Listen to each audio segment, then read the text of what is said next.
Okay, all right.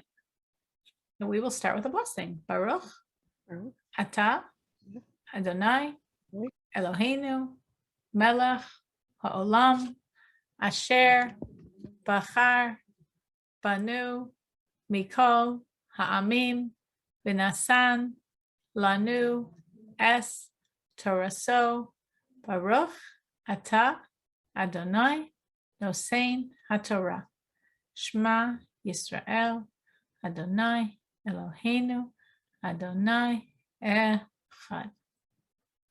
All right.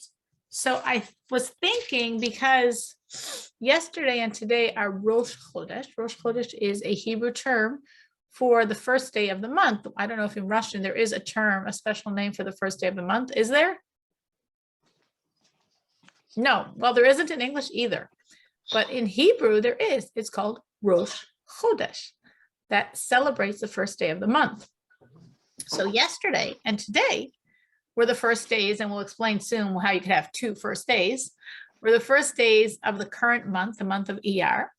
So I thought, my gosh, it's Rosh Chodesh. Let's talk about Rosh Chodesh. So Rosh literally means a head, like we say Rosh Hashanah, the head, Rosh Hashanah of the year. A person's head is their Rosh. So Rosh Chodesh means the head of the Chodesh, and the Chodesh means the month. Chodesh is from the word chidush, new, because what we're celebrating is the chidush, the renewal of the moon. So understand this a little bit. And again, a lot of these ideas I'm sure we've touched on over the years, but I don't remember ever actually giving a class just focused on Rosh Chodesh, and it's a very important topic, so it's worth spending time on it. The Jewish calendar is lunar. So why are we celebrating? So therefore, our months are based on the cycle of the moon. In other words, like the secular calendar, the Gregorian calendar, is solar. There's no intrinsic concept in a month. It's just a point of convenience. Instead of counting 365 days, we group them into these units of 30 or more days. But there's nothing intrinsic about it because the calendar is solar, it's not lunar. So it's based on the sun, which is a cycle of a day, not a cycle of a month, and a cycle of a year, it's a cycle of a day. So to say that it's a year or a month are sort of abstract concept. They're not intrinsic. A day is intrinsic because it's solar. But the Jewish calendar is lunar. So a month is an intrinsic element. It's an intrinsic unit of the cycle of the moon. So when we're celebrating the renewal of the moon on Rosh Chodesh, we're really celebrating the moon. We're not moon worshipers, we're God worshipers. But we're celebrating the moon because the moon symbolically represents us. The moon represents the Jewish people. And what we find so representational in the moon is the fact of the moon's waxing, getting bigger, and waning, getting smaller, and seeming almost to disappear, and then starting all over again.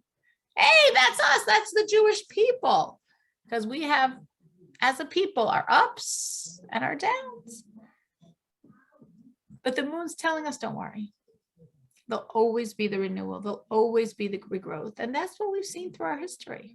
We have lived this. We have lived this. So the moon waxes and wanes and never is extinguished. And so too the Jewish people. And that's on a very foundational level why we celebrate the first day of the month, right? We don't have this in the secular calendar, not the Russian, not the American, whatever. But by the Jewish, since the moon symbolizes us and the rebirth of the moon means yes, even though the moon seems so small, but no, it will not be extinguished. It's getting reborn. It's going to start the process all over again. Hey, that's us. Even if we're in a situation that makes us so small, hold on, there'll be a rebirth. That's why we celebrate, because this is really our history we're celebrating, symbolized by the moon. Now, to understand this a little better, to understand the concept. So we said the Jewish calendar is solar. It does have lunar. It does have a solar component because we want Passover to be in the spring. So that's why we have the concept of a leap year to maintain a relationship between the lunar calendar and the solar calendar. But we're not going to speak about that now. We're just going to understand the lunar calendar. So every month is a unit, is a renewal of the moon. We string a certain number of months together and create a year. But again, that's so to speak random. A year could be 10 months, a year could be 5 months, a year could be 20 months. As Torah says that the year is 12 months. But what's not random, what's intrinsic is that cycle of the month, that cycle of the moon. Now, a cycle of the moon is not precisely 29 days, and it's not precisely 30 days. It's in the middle. So therefore, sometimes when our sages are counting the month, it's a 29-day month, and sometimes it's a 30-day month, but it's always going to be either 29 or 30. It will never be a 31-day month, and it will never be a 28-day month, because the moon cycle is never 28 days. That's too short. And the moon cycle is never 31 days. That's too long. So it's between 29 and 30 in essence. And that's why sometimes it's a 29-day month and sometimes it's a 30-day month. In our current calendar, if the month is 29 days, there's one day that we call Rosh Chodesh, the first day of the next month. If the month is 30 days, we say there are 2 days of Rosh Chodesh, which sounds funny, but we say 2 days, the 30th day and the first. So if it's a 29-day month, the first day of the next month is the first day of the month. Well, that makes perfect sense. If it's a 30-day month, the 30th day, the final day of the previous month, and the first day of the following month are both called the heads of the month. And let me just explain a little bit why. This really goes back to originally the biblical law is that the new month is declared with witnesses, meaning, and this was very, very complex. There was the Jewish tribunal court that were very knowledgeable in astronomy, and they were able to calculate precisely when the moon would be sighted, when, where, how, high, low, its shape, its color. They had it all figured out. And then they waited. Because even though they knew precisely when it would be sighted, they could not declare a new month. Because according to biblical law, we need 2 kosher, reliable, trustworthy witnesses who personally saw the moon and traveled to Jerusalem and were cross-examined by the sages, and their testimony matched what the sages knew, the shape, the size, where it would appear on the horizon, in which direction, how high, how low, the color, everything matched. The sages know this is legit because we know the scoop.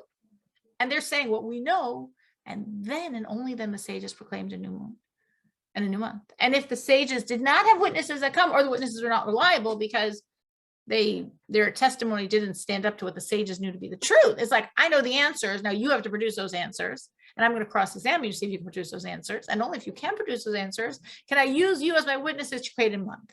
So what if there was no such thing?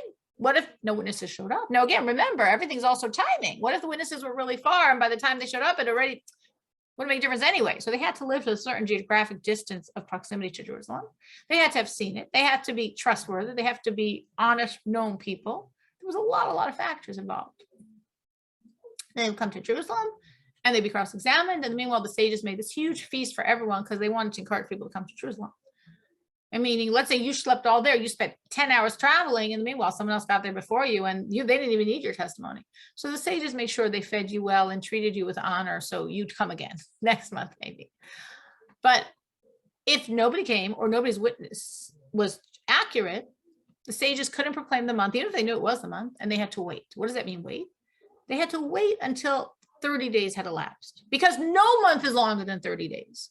And if 30 days elapsed, with or without witnesses, the next day, what we would call the 31st day, becomes the first day of the next month. But if witnesses come and their testimony is valid, after the 29th day, we can proclaim a month. So again, in the times of the temple, a month of 29 days what meant that on the 30th day, witnesses came who had sighted the moon the night before and their testimony was valid. So the sages then said, yes, today's Rosh Chodesh, we're beginning a new month. It's not 30, it's day 1. And if no sages came, well, it's day 30. But tomorrow is day 1 because we never have 31 days. So that's how it was in the times of the temple. And it continued even after the destruction of the temple, because you don't need technically a temple to proclaim this. You need a court system. Meaning even after the destruction of the temple, for quite a while, the sages were still in Jerusalem, or not Jerusalem, they were in other places in Israel. And they still did this because, again, it's not a sacrifice. It's not dependent on a temple. By the 4th century, they stopped because of technical reasons, that were things that were going on then, and they could no longer do this. And they knew the unbroken chain of what's called smicha, a certain way of passing on the mantle of rabbinic leadership, was going to stop. So they said, no longer will we have rabbis of stature to know about the moon and the position of the moon and the color of the moon and the shape of the moon and where it's going to be on the horizon, and it's not going to work anymore. So we need to make a fixed calendar. And the sages, with all their wisdom, created a fixed calendar with a 19-year cycle. Every 19 years starts over again. And therefore, we today can say, oh, I know in 5 years from now, so to speak, what day of the month it will be, because it's all fixed. And it's been fixed since the 4th century. And we always have either a month of 29 days or 30 days. But if it's 30 days, day 30 and day 1 are both celebrated as Rosh Chodesh. And I assume when Mashiach comes, we're going to go back to how it originally is supposed to be, with the witnesses coming to the grand court and being cross-examined. Any questions on any of that? I know that was a lot of information, just to clarify what we're talking about here. Okay, so in the times of the temple, there were special animal sacrifices that were offered on Rosh Chodesh. They were called musaf. Musaf means an addition, because they were additional to the regular daily sacrifices. There were also special trumpet blasts, because the trumpet will be blown as part of the service in the temple, but there were special trumpet blasts to signify this special, like celebratory trumpet blast, because it's a special day, it's Rosh Chodesh. Today, obviously, we don't offer special sacrifices because we don't offer any sacrifices. And we don't have special trumpet blasts because we don't have any trumpet blasts. But we do have other things we add to signify that it's a new month. It's a Rosh Chodesh. It's the first day, which could be 30 and 1 or just 1. One thing we do is in our prayers, in the Amidah prayers, we add something, a special paragraph called Aleviavo, which we add it in all 3 prayers of the day. And if it's a 2-day Rosh Chodesh, we add it 6 times in a row to celebrate the specialness of the day. On Rosh Chodesh, 1 day or 2 days, we say a smaller version of Hallel. Hallel is praises to God, meaning this is like a special day, so we're praising God. We read the Torah on Rosh Chodesh, meaning on the regular week, we read the Torah Monday, a small portion with 3 calling ups to the Torah called Aliyot, and on Thursday. And then on Shabbos, of course, we have a long portion with 7 plus Haftarah plus Maftir, so it's a much more elaborate situation. But on Monday and Thursday, we have a very small version that we read. And on Rosh Chodesh, we read a bit bigger, because on a regular Monday or Thursday, it's 3 people are called up to the Torah reading. On Rosh Chodesh, it's 4. And every Rosh Chodesh, we read the same passage, which is a passage discussing the sacrifices of Rosh Chodesh. So therefore, it's more elaborate in synagogue today, because you have a little bit of an extra paragraph in the Amidah, and then you have the Hallel, and you have the Torah reading. The reason why we have the Torah reading, again, is to celebrate how special the day is. Meaning originally you'd say there was just Torah reading on Shabbos. And our sages say, what? Jews can't go for 7 days before they hear Torah. You shouldn't go 3 days without hearing Torah. So that's why they made Mondays and Thursdays Torah readings. But Rosh Chodesh is such a special day. We have a special Torah reading. We also have a special whole chapter of Psalm we say every Rosh Chodesh. Psalm 104, because in that Psalm, David said that God made the moon to mark the seasons. So it's celebrating the moon, Rosh Chodesh. And we have, of course, extra whole Amidah, Shmona Esrei prayer called Musaf, extra, again, parallel to the extra offerings brought on Rosh Chodesh. So that's the technical, practical details, how it was celebrated in the temple, how it was celebrated after the temple, how it's celebrated today. On a deeper level, though, of course, on the level I said until now is absolutely true. The moon waxes and wanes, and we wax and wane, and the moon is never destroyed, and we will never be destroyed. And therefore, we celebrate the renewal of the moon, because that symbolizes to us our own renewal. All of that is 100% true, and enough of a reason to celebrate Rosh Chodesh. But there are deeper levels. So we are told in the Midrash that originally there were two luminaries in the heavens. Two, not millions, exactly two, a sun and a moon and no stars. And they were both the same size. Two rulers in the heavens. And we are told that the moon came to God and complained. And the moon said, what's going on? You can't have two kings with one crown. And God said, that's a smart point. You are right.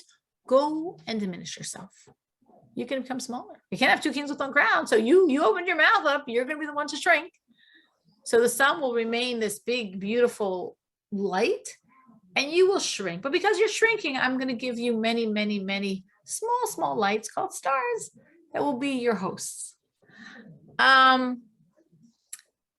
But God said, go and shrink yourself. And the question is, why do you say go? Just shrink yourself. What's go? Go implies like you're going somewhere. You're going up, not going to make yourself smaller. So our sages say, because ultimately from this shrinking, from this becoming smaller, it's actually going to be something much greater. So right now you got shrunk because you're much smaller than the sun and you actually don't have a light of your own. Your only light is reflecting the light of the sun. But by Mashiach, you're going to have such an elevation. You will be an independent light. Your light will shine. You'll be a complete source of light. And this is really the symbolism of the moon to the Jewish people. We're like the moon. We were the ones that got shrunken. We're the ones that don't seem to have too much light, too much stuff going on, too much power, too much number, too much strength. The non-Jewish world is like that sun, a lot of power and energy and noise, and takes up a lot of space on our planet. And we're like 0.0% of the population. We're a little nothing sliver of a moon. But like that moon, we're going to have that ultimate growth by the redemption, by the Messiah, by Mashiach. And our true light, like the moons, literally will be like the moons, will be visible to all. Now, taking this a little bit deeper, the moon and the Jewish people and King David and women all have the same spiritual energy. And this is the energy of God's 10th and final divine emanation. God has 10 divine emanations. And number 10, the bottom of all 10, is called, interestingly enough, sovereignty. And on one hand, it's really little. It's the 10th. It's the final one. We have 3 intellectual, we have 6 emotional, and we have that final one, the 10th. But that 10th one is actually really powerful because that's the power of God's speech, the power of God's creation. But at the same time, we're told, no, it's so powerless. It actually has no energy of its own. We're told Kabbalistically, it has nothing of its own. All it has is the energy it's receiving from the higher, more potent divine powers. And yet, by the redemption, this baby 10, this one that's so small, doesn't have any power of its own, this will rise. It'll be expressed as the highest, as the most dominant, as the most powerful of all of God's divine energies. And that's the moon, and that's the Jewish people, and that's King David, and that's women. We all have this energy of God's sovereignty, that 10th divine emanation called in Hebrew Malchus, sovereignty. And we see this with all of them, because just like that 10th and final divine emanation has no power of her own, she just has a power she's gifted by the higher. That's the moon. Since the moon shrunk herself 5,782 years ago, she's got no light of her own. She's reflecting the light of the sun. That's King David. Our sages say that King David was supposed to be a stillborn. King David. And he was supposed to never have lived. He was supposed to be a stillborn. And Adam, the first man, Adam, he saw this. He's like, whoa, the world has to have King David. He's the line of the redemption. So Adam said to God, give him 70 of my years. Adam was supposed to live 1,000 years to symbolize the complete perfection of man.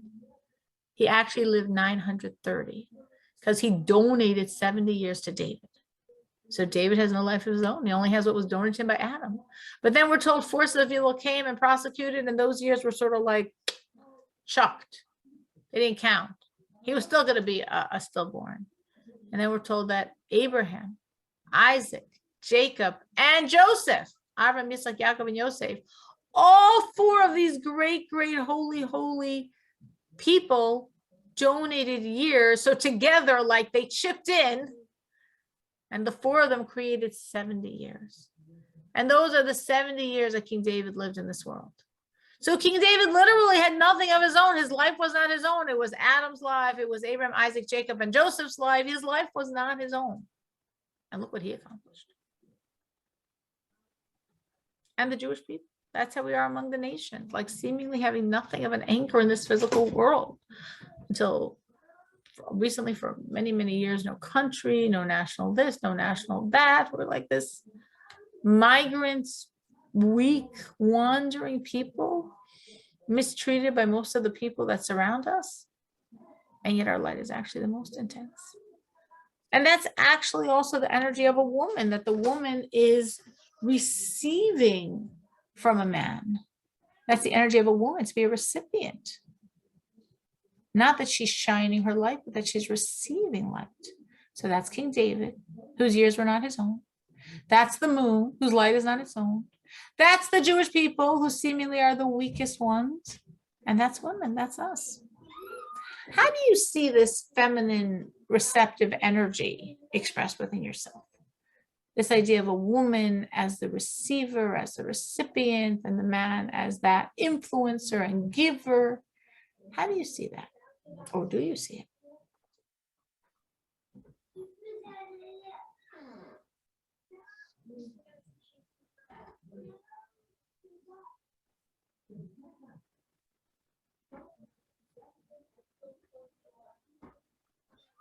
Well, we always speak about this idea of the woman as the recipient and the man as that influencer force. So do you see this? This woman who has the ability to receive, do you see this within yourself?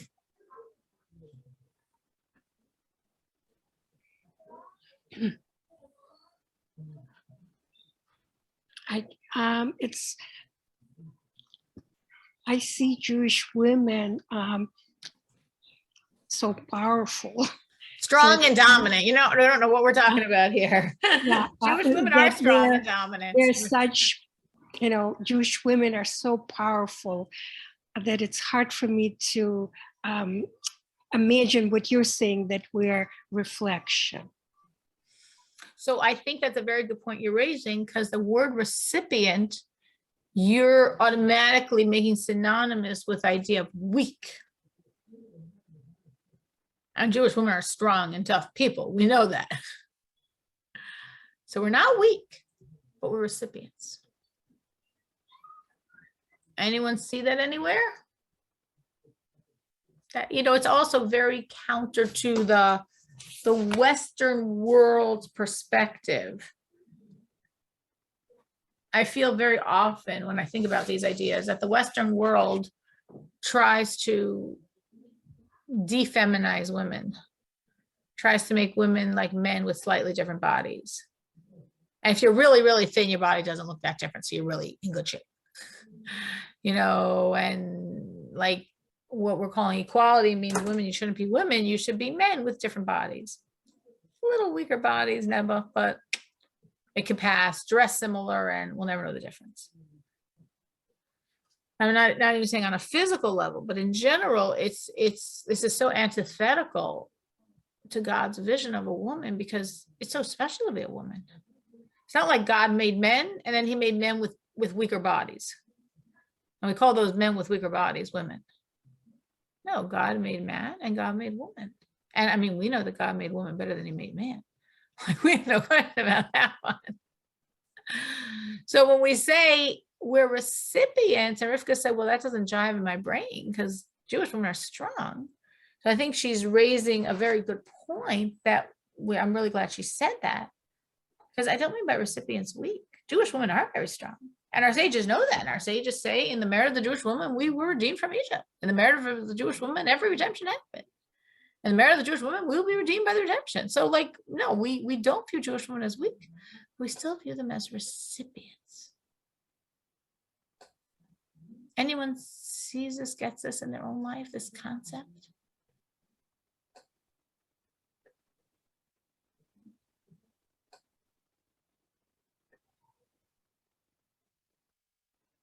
I think of it like the woman as the one that takes in, as the one that contains, as a nurturer, as the holder of her family.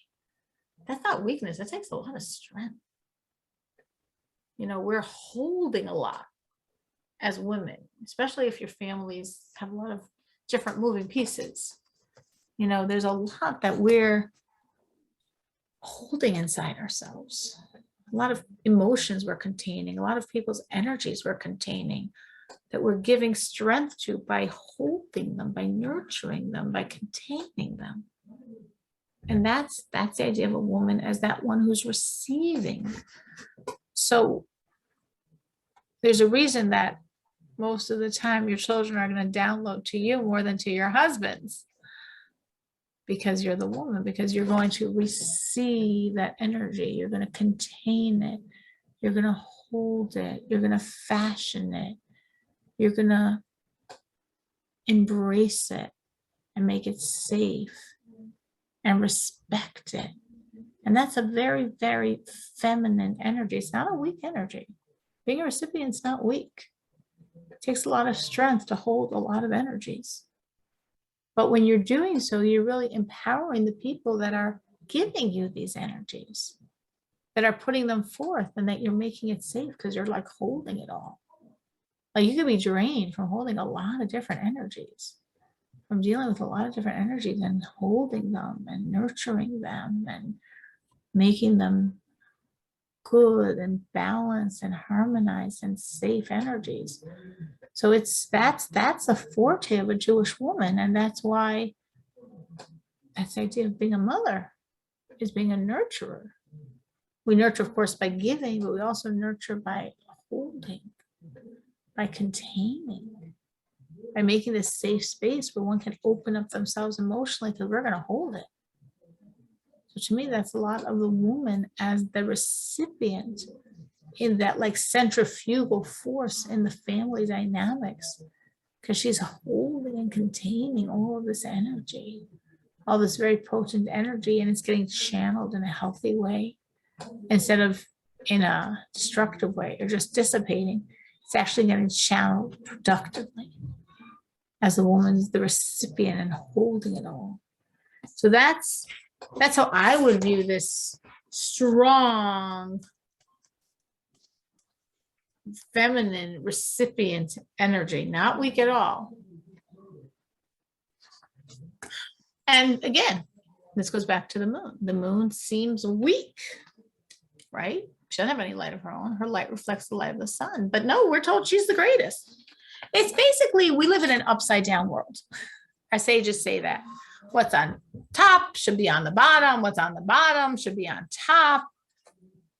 It's just a topsy-turvy world we live in with very, very misplaced priorities. And I mean, it's very obvious to see that when you look in this world and you see who the world admires.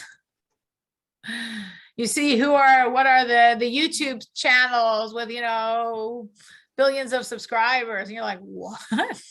What's going on in this world? Who are the heroes of the world? Who are the stars of the world? What's admired and valued in our world? The whole difference between a world of materialism and a world that values the spirit. This is a topsy-turvy, upside-down world, where what should be on the bottom is on top, what should be on the top is on the bottom, where all the material things are like put on the pedestal, and all the spiritual things are like not even in the counting. It's an upside-down world. And that's also true in the divine attributes. And it's also true in all that manifests that, which is why women versus men, and the Jews versus the non-Jews, and the moon versus the sun, King David versus the other brothers, the other sons of Yishai, all were seen as so much weaker, as not the strong ones, and not the powerful ones, and not the admired ones, and not the valued ones. Because this is reflecting this topsy-turvy, upside-down world where what should be on top is on bottom, what should be on bottom is on top. So by Mashiach, this energy of Malchus, of sovereignty, will be dominant. It is the Mashiach energy. It's God's energy of creation. And again, like we're saying, all these other things that seem so low and really should be valued and will by Mashiach be valued. All now they seem low, and all then they'll be so high. Again, so we see this in Malchus and sovereignty. It's number 10. It has nothing of its own. It's the bottom. And it's God's energy of creation. It seems the lowest. By Mashiach, it will be revealed as the messianic energy. And we're saying the same thing with King David, who's the line of Mashiach. The same thing with the moon, that's going to have its own glorious light. The same thing with women. It's very interesting because we women, of course, we've said this many times, we are told we are the catalyst to bring redemption. And the reason that we are the catalyst to bring redemption is because we are the energy of redemption. We are the dominant force by redemption. It's also interesting, we're talking before being recipients, because Aleviavo Rebbe said many, many times, like this final almost message about bringing Mashiach was that all we need to do is receive it.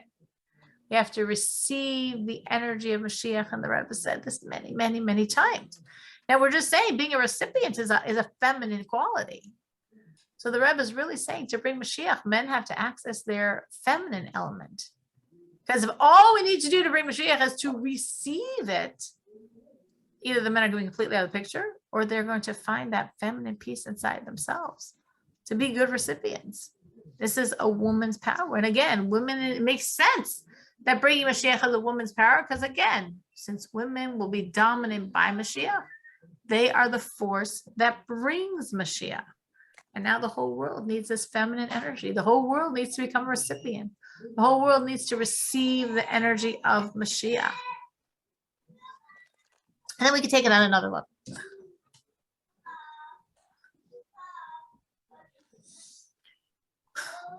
The rebirth of the moon symbolizes the Mashiach reality, as we're saying, because it is a different idea than we said before. It's a little bit, I call it deeper or different angle.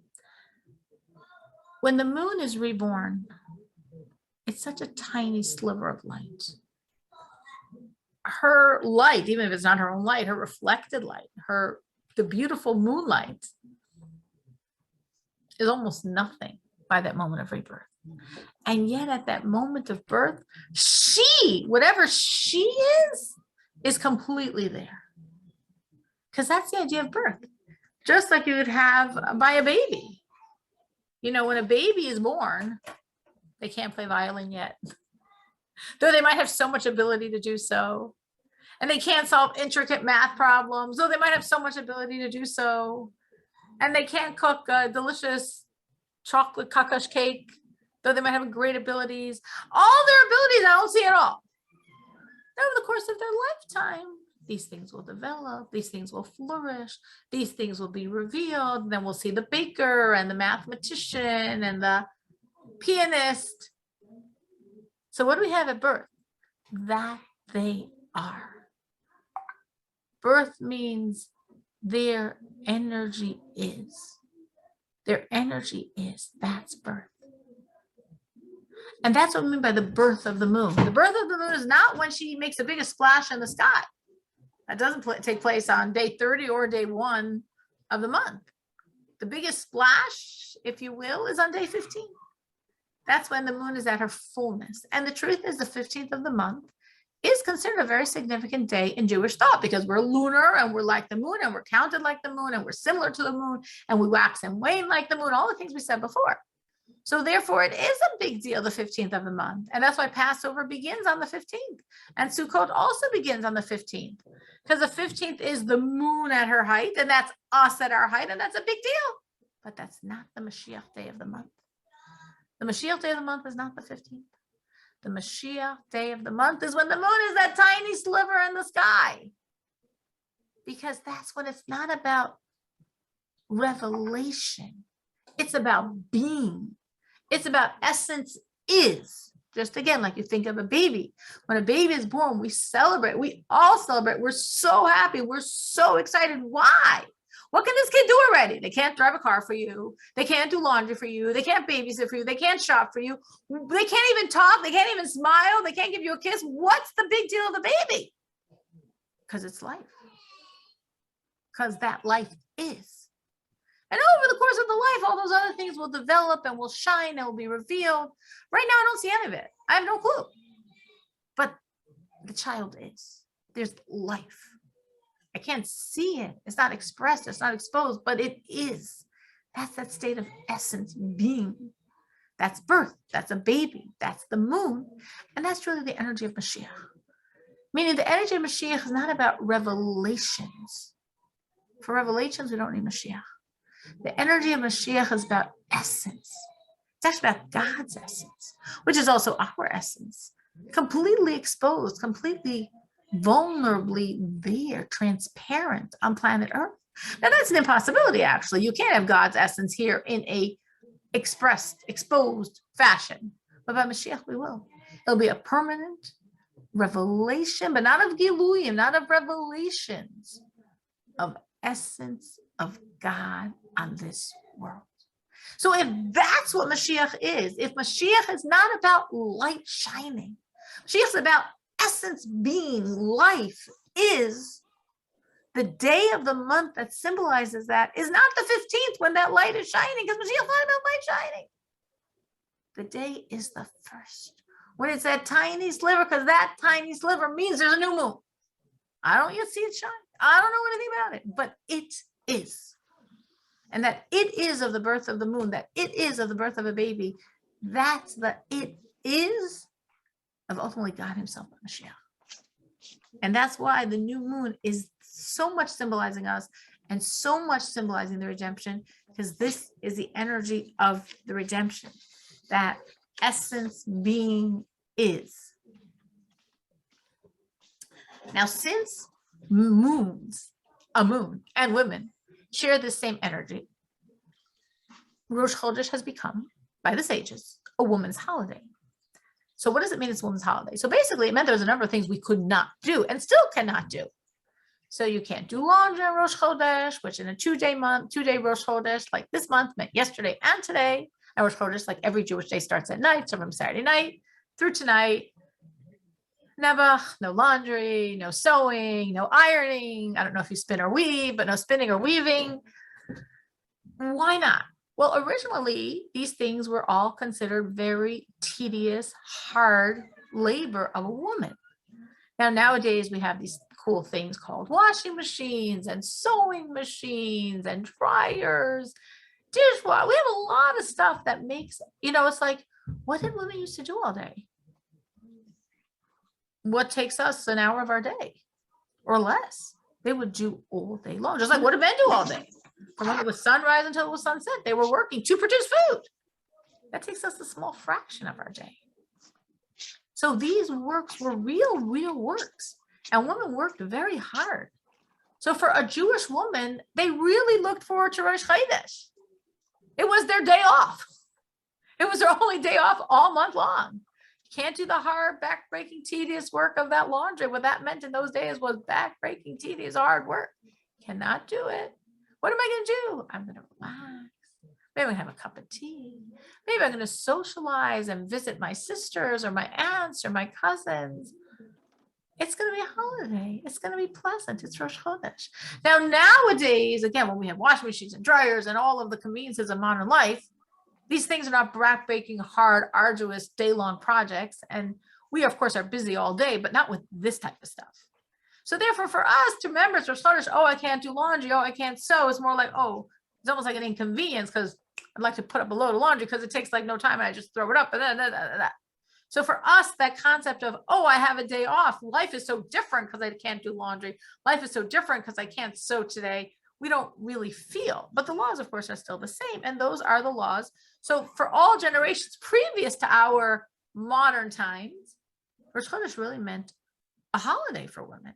And it was really appreciated as such, because this is, again, as we've been explaining on a very, very deep level, the moon and women are very in sync. So if it's the moon holiday, it's very, of course, especially the holiday of women. Now, when did women receive this holiday? Anyone know? When we were, I mean, men don't have this holiday. Men can sew on Rosh Chodesh. Men can do laundry on Rosh Chodesh. It's literally only women. Anyone know when women were given a special holiday that men don't have? After the sin of the golden calf. So, of course, there wasn't too much Jewish life before the sin of the golden calf, but there was Abraham, Isaac, Jacob, the tribes. Men and women, Rosh Chodesh was the same. The Jews in Egypt, men and women, Rosh Chodesh was the same. They get the Torah. There was a Rosh Chodesh there. Men and women, Rosh Chodesh is the same, but then there's the sin of the golden calf. That first sin after the giving of the Torah. And then men and women were seen as very different, because the men's faith crumbled. And the women, as Rivka said, strong Jewish women that we are, our faith stayed strong. Now, of course, it's easy to bash the men, but the truth is the Jews were just living for 210 years in a completely idolatrous society. The culture of Egypt was completely pagan. So even if they were Jews and they were officially separate, but they really weren't. The Jews, unfortunately, had degenerated to idolatry, just like the Egyptians. So they saw the 10 plagues, they believed, they got the Torah, they believed. But when it got tough, they fell back. You know, they fell apart. But the women did not fall apart. Even though it was tough and it was a tremendous challenge, and the force of evil showed Moses in a coffin in heaven, and the whole world was dark and tumultuous and cloudy and scary, and who's our leader? We don't have a leader. Our leader is dead. Our leader is gone. We need a leader. The woman said, I don't understand a thing, but I know God gave us a Torah. I know we don't serve idols. We're not doing this. So it was this like rock hard, indomitable force of faith that we had then. I mean, it's us. We're all reincarnations of those women. So we stayed very, very, very strong. And because we stayed strong, the Jewish people survived. And that's when God gave us Rosh Chodesh as a special woman's holiday, to celebrate our strength. And our strength, especially in our faith in God. And our sages say, for all the generations, the pattern hasn't changed. Women have stayed strong ones. And that's why it says in every generation, the generation is redeemed to the merit of the women. And Egypt was in the merit of the women. And the ultimate redemption will be in the merit of the women. Because women, physically, our bodies might not be as strong. Our spirit is really tough. Our spirit is really strong. And our faith is like iron. And that iron strong faith has maintained the Jews from the giving of the Torah, from the sin of the golden calf, until today. We've gone through a lot of hard stuff. As a people, we've gone through over 1900 years of really hard stuff. And there was hard stuff before as well, really hard stuff. Just like we think of the moon where it almost disappears. That was the Jewish people. And yet it reappears perpetually. And this is us. This is a Jewish woman. Our iron-like faith ensures the Jewish people perpetually will always exist, will always be connected to God, will never leave God or lose God, no matter what.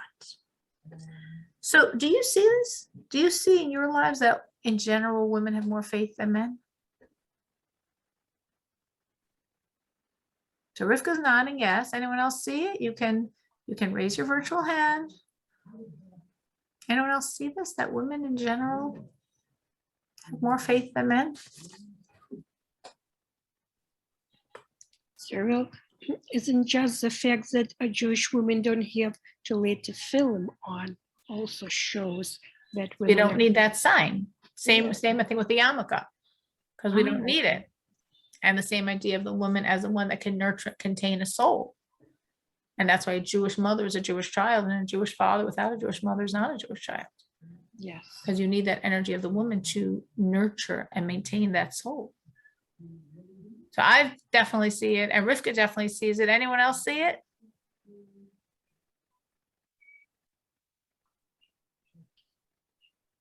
As far as I just can tell that coming from secular background, it was a total revelation to me how powerful and prominent a role of a Jewish woman is.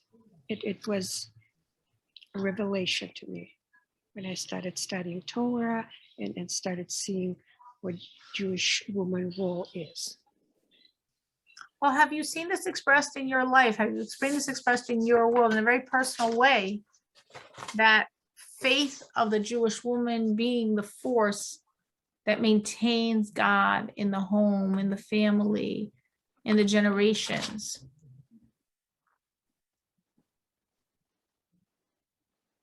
I feel it very much when a woman is really connected, her children have a much more natural, it's in the home. It's in the energy. And the children more naturally just feel themselves as Jews and feel themselves as Jews connected to God. And if the husband has this faith, but the wife not as much, it doesn't carry over the same way. Because a woman's faith is so strong. And when she has it, as of course every woman should, and sometimes unfortunately people aren't tuned into themselves because of what we've gone through and are going through with this world, with its suffocating materialism that makes it hard for us to sense and see and live the truth sometimes. But when the woman has it, the home has it. The family has it. And if the woman doesn't have it, it's hard to keep it in the family. It's hard to keep it in the home because it's much, much, much weaker. Even in a believing man, it's so much weaker than in a believing woman. So if you see her or not, I'm letting you know who you are. You are very, very powerful believers. And as powerful believers, you have responsibility to perpetuate the Jewish people, to perpetuate their belief in God. We have that obligation to carry it on to the next generation and the generation after that as well. To make sure it's not just a me trip, it's not just my relationship to God, but it really is my family's. It's really the next generations. Can we do this? Yeah. We're very strong. We have very broad shoulders. We have very great powers. Our faith has maintained the Jewish people through the most horrific times. And now is not the most horrific times. But we've done it in much harder times. And now we have a very different set of challenges. And we're going to do it as well. So thank you so much for joining. Thank you so much for joining. And just this little tour into Rosh Chodesh. It happens every month. And I was like, I guess especially because it's 2 days. So I think about it yesterday, I think about it today. I'm like, we got to talk about Rosh Chodesh. So now that we know what it is, every month you can have a bit of a deeper appreciation of this 2 or 1 day a month holiday, and specifically Women's Holiday, and specifically really Mashiach holiday that we get to experience every month. Thank you so much for joining. Thank you. Thank you.